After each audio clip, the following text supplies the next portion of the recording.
Hume's warbler. If you're looking for a Hume's warbler, the first thing you'll notice is just how tiny and active this bird is. It's a slim little thing, barely 4 inches long and weighing about as much as a nickel. It never really stays still. When you get it in your binoculars, look closely at the face. It has this prominent pale eyebrow, we call it a supercilium, set against a long dark stripe running right through the eye. The top of the head and its back are mostly a muted olive green, but there's a distinct grayish cast to the crown.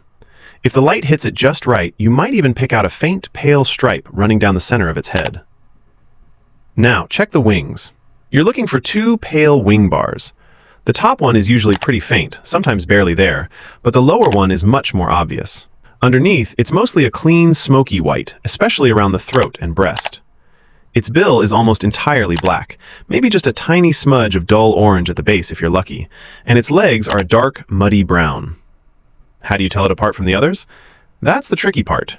It looks a lot like a yellow-browed warbler, but the Hume's is duller and grayer overall. Unlike some of its cousins, it doesn't have any yellow on its rump or white in its tail. If you're comparing it to a greenish warbler, look at the face and bill.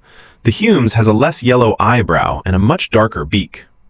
Both the males and females look identical, so you won't tell them apart by sight alone. Generally, the Hume's warbler sings a descending, high-pitched zwee-oo, along with disyllabic wee-soo or chwee calls.